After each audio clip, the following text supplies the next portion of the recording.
So now that we know what complementary colors are, how do we actually paint using complements?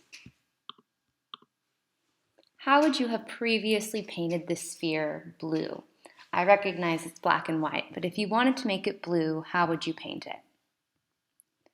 You'd probably make tints and shades of blue, tints to show the lighter values and shades to show the darker values. And this is a totally acceptable way to do this.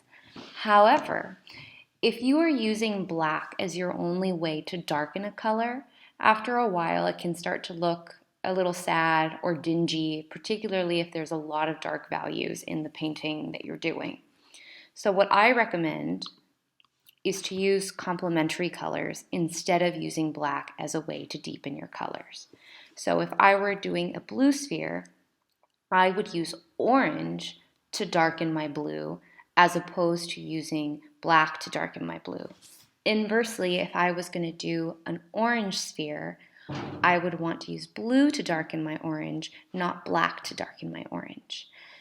This is if I had one thing to share with someone about painting that I felt was the most important thing, it would be this knowledge of complementary colors.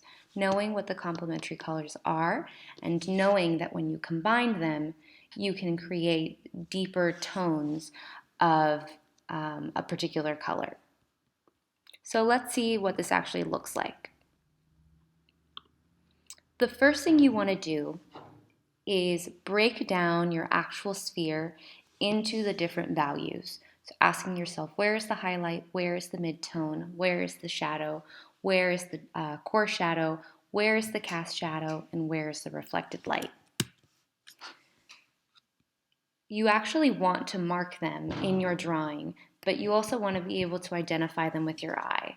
So here we can see highlight, where the light is most intense, the midtone or the light here, where it's an indirect light but it's still lit, the shadow, the core shadow here where it's extra dark, the reflected light on the bottom, and then this cast shadow on the table. The next thing you want to do is actually mix your colors. You're going to want to mix orange, and then you're going to want to mix a darker version of orange for your shadows. So I've added blue into my orange to make a shadow. To make a deeper shadow, all I'm going to do is add a little bit more blue. You can start to see now how this is relating to the previous worksheet that we just did. Then for the highlights, I'm going to make a tint of orange. So I'm going to take orange and I'm going to add some white to it for my highlight. Initially, when you start painting, you want to mix all of your values and then just apply them in a very blocky, almost mechanical way to establish the different planes. At this point, you're going to want to add in a background. I recommend, at least in the beginning, adding the complement of whatever sphere or object you're doing in the background because it makes the sphere or object really bright and vibrant, because we know that complements make the other one more electric and more energetic. So I've just added a light blue background here. Once you add in the background, it completely changes how you see the sphere. What once seemed really bright over here, now it doesn't seem so bright over here since we've gotten rid of the white.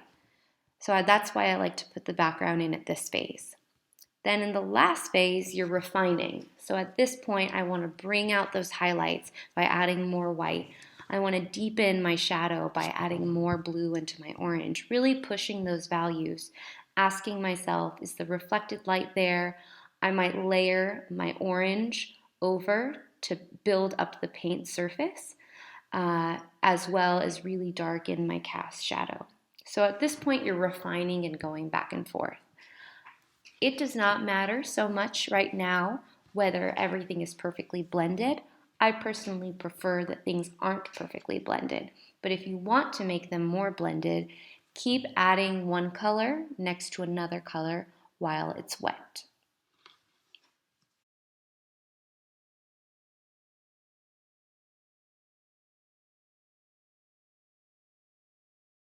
Start by sketching out your circle lightly and identifying all the major areas, your highlight, your midtone and your shadow and your cast shadow.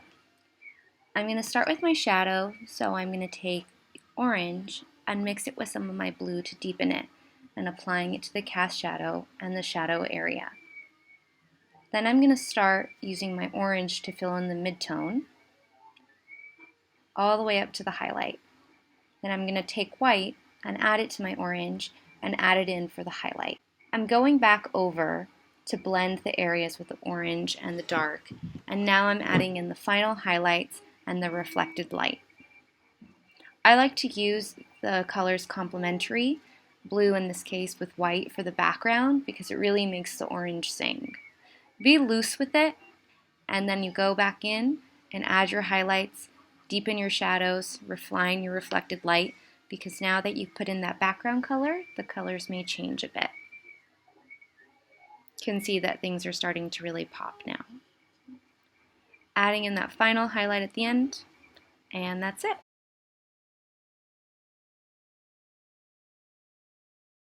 In your sketchbook, you probably noticed that there's a thinner paper that we've been taking notes on, and then there's a thicker paper. On the thicker paper, just on one sheet, you're going to divide it into 4 even quadrants. So one's down the middle vertically, one's down the middle horizontally. Choose any of these 2. So for example, I might choose this cube and this cone, or I might choose this sphere and this cylinder.